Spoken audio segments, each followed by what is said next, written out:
Now we come to the third period, pre-modern and modern China.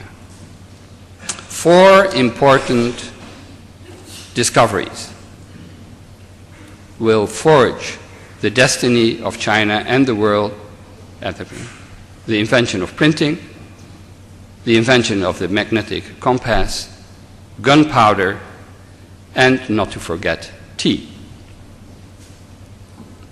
Before we talk about tea, which would be useful perhaps for you to get over your jet lag, this is printing. And what was printed? That were, of course, first of all, the classics, together with Buddhist scriptures. And this, like in Europe, printing enabled learning, teaching and learning to spread incredibly. So what had been until then a reserved kind of knowledge and expertise of a very small group of people who could afford manuscripts, who could have the time to transcribe them, now became absolutely distributed everywhere. Printing allowed every Chinese to have access to knowledge and to learning. The classical books were printed in incredible numbers, spread all over the empire, and now every peasant boy could prepare for the examination, creating the famous Chinese success story from rags to riches. That is the theme of so many theater pieces, so many novels. The poor peasant boy who, by sheer hard work, studying at night, under moonlight, learning by heart the classics, then going up for the examinations and to become Prime Minister of China. Not a millionaire, of course. The magnetic compass and also sailing and shipbuilding technology allowed China to reach out wide over the seas, especially through Southeast Asia and way until Africa and Madagascar.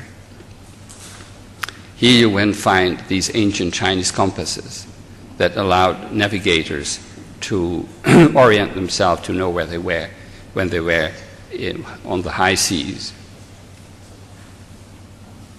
And then, of course, guns transformed war. There is a kind of story that likes to say that the Chinese invented gunpowder, but they only used it for fireworks. Sure, Chinese fireworks are wonderful, and it's a great gift to humanity. But we have also to say that very soon they found also the military use of guns and to transform Chinese warfare tremendously. Even if gun technology remained rather rudimentary, ballistics, rockets were also created in this same Song period. But let's talk about tea. Why is tea such an enormous invention? It's neglected. My friend and mentor, Joseph Needham, introduced the notion of the 4 great Chinese inventions. Of course, there are many, many more. Chinese invented a lot of things. But he forgot, I think, which is one of the most important ones, which is tea. What makes tea so important? Well, coming from Europe, I come from a wine drinking and beer drinking background.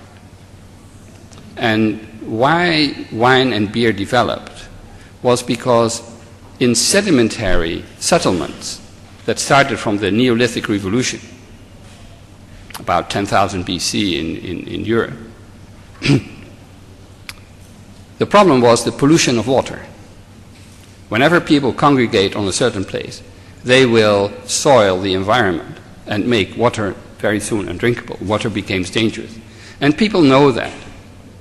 So one way to make water drinkable and disinfect it is to add fermentation, to add alcohol, to ferment it with leaves, making beer, or with the fermented grapes, making wine, and of course mix it with water, as peasants still do in southern France and Italy. So then, of course, it becomes drinkable. But whatever we may like, we have to acknowledge that drinking a lot of alcohol is not so good for your health. and it passes on your next generation. China also was a wine-drinking country. But then one day someone discovered that by boiling water, you made it, you purified it, you killed germs, and you made it drinkable. And by adding to boiled water, of course, tea originally means it's cha, of course, in modern Chinese, it's the southern Chinese pronunciation, tea, of southern Fujian, di. It was under that name it became known to the merchants of Europe who first went to these parts of China. But tea in those regions really means boiled water, 开水. But you can then add all kinds of herbs, leaves, decoctions that have healing properties, who have thirst-quenching properties, who have stimulating properties, and you can make all kinds of teas. And then tea becomes a culture. It becomes a refined culture. It becomes something that China exports. But in the first place, it becomes a drink, a national drink, that does away with the side effects of alcohol. And one of the reasons China became such a very populous nation is because it started drinking tea. And one of the reasons China became so important and wealthy and expanded so much, first in Southeast Asia and then all over the world, was because of tea. We'll come back to that. Here, as a symbol of Chinese culture and Chinese tea culture, are the most magnificent teacups ever made. They are from the 10th and 11th century. They are from the Northern Song period. They were exported. They were taken by Zen monks from Japan and were used in the Japanese tea ceremony. And in Japan, these bowls from northern Fujian, and they call them in Japan temuku, are until today the most prized national treasures. During this important period of what was already some kind of modern China, who knew already printing, who read already guns, who knew already high sea navigation, a new market economy took hold in China. Excuse me, there's an H missing there. Merchant corporations and craft guilds developed. The Chinese state at that time issued paper money that did not devalue for 300 years. I yet have to say any European state who is capable of doing that.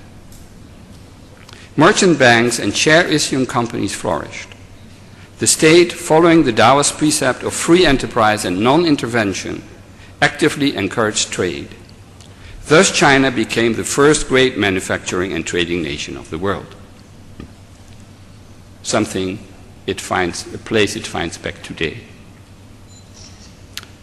Also during this period, a large Jewish community settled in the capital Kaifeng.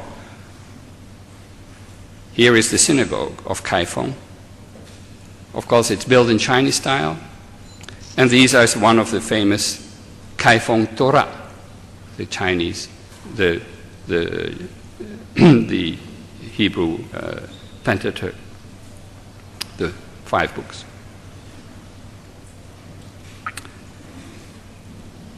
Jews were never discriminated against in China. They were never persecuted. But they so much molded into Chinese culture that except for their own ways of worship and the continuous reading of their holy books, they become just Chinese like anyone else.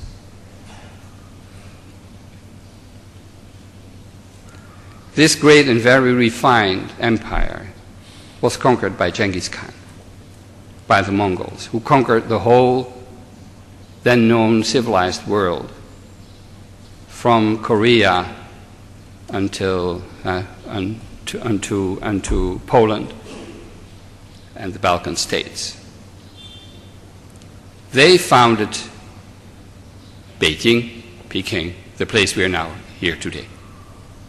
And they founded Peking as the capital of the world. They founded it, they didn't live in it. They didn't want to abandon their yurts. They built the first imperial palace. The place you will visit this afternoon was first built by them. They didn't want to live in it. They just planted their yurts in the middle of these Chinese buildings. But they liked to create China as the middle kingdom, the central kingdom, not any longer as a congregation, as a United States, but as the center of the world, the center of the tianxia, of whatever is under heaven. Coleridge, you may remember, wrote this poem. In Xanadu did Kublai Khan a stately pleasure-dome decree, where Elf the sacred river ran, through caverns measureless to man, down to a sunless sea. It was imagined by Coleridge. He meant, of course, Beijing. This is a model of how the imperial palace looked at that time, built by Kublai Khan in 1275. But in fact, Xanadu is not the name of Beijing. It's another Mongol capital, a bit more to the north. But he confounded both. We don't care. I mean, the poem is beautiful, and it expresses the fascination of the West with Chinese culture. So when the Italian merchant Marco Polo, in that same period, visited China, he found a place far more technologically advanced than anywhere in Western Europe. Here you have Marco Polo, an imagined painting of him, and also the ways of travel. He went to China overland and then returned by the sea route. It rebuilt China, and as a symbol of China, it rebuilt the Great Wall as the separation that marks civilization from what is not so civilized in Chinese eyes. This Great Wall still exists. The Great Wall you will see today, or you will see perhaps during your visit in China or next time. That is the Great Wall built by the Ming Dynasty. It's an incredible feat of technology and of work. But it's also something that exists, not only in concrete, in stone and in lime, but also mentally. There is a Great Wall of China. Should we breach it or should we respect it? I think we should respect it. The fact that it has not been respected, this wish of China to remain itself throughout changes, is something that is going to influence the history of China I'm going to talk about now. The first Westerner, bringer of good tidings and also less good, was Matteo Ricci of the Societas Jesu, a Jesuit. He was the first Westerner, unlike Marco Polo, who really learned Chinese, who learned classical Chinese, who came into contact with classical culture, and who for the first time, introduced Confucianism to the West. He spent 28 years in China and died in Peking, where his tomb still can be found. Shortly after the visit and the life of Matteo Ricci in China, the last dynasty, the Qing dynasty, who was not really of Chinese origin, but of New Zhen, from northern China, from what we now call the national minorities, the Manchus, took power and reigned China from 1644 to 1911. This dynasty marked the beginning of Chinese decline, the beginning of foreign encroachment. China was then imposed upon in various ways and had to relinquish part of her sovereignty through the so-called unequal treaties, where foreign powers took but not give anything in return. But at the same time, this forceful opening of China favored the export of Chinese goods to to Europe and also to America, where people greatly prized Chinese products and manufactured goods. And also at the same time, Chinese culture and science spread to the West. The first book that mentions Confucianism, that really is a treatise on Confucianism, is The Morals of Confucius, a Chinese philosopher, published in London in 1641. And the great minds of Europe at that day, like Leibniz, in some way the father of today's digitalizations and computerization, who was the greatest scientist of his time, was greatly influenced by Chinese thought, Chinese philosophy. Also, Europe, in a rage, adopted Chinese art. Instead of the classical gardens, it adopted the Chinese gardens. This is such a common feature, we don't even think about it now. But our garden art is purely Chinese and finds its roots in these Taoist visions of nature I just showed. It changed the perception of nature and space fundamentally in the West. Here you have the example of the Kew Gardens, the English garden as it's later called, built in 1762. But people were mad about China, but Chinese paper, Chinese wallpaper, and of course Chinese ceramics, Chinese porcelain. This is a corner of an apartment in Paris, France, decorated in the Chinese style, le style chinois, in 1770. And then you have export porcelain. My grandmother still had a cabinet of Chinese porcelain in her home in Holland, where this kind of porcelain was shipped, because this plate has the armories of my family, nauta, which means shipper. It's the Latin translation, which was made on order, chine de commande, ordered in China, made in China in Jingzhen, in Jiangxi province, according in the 17th and 18th century.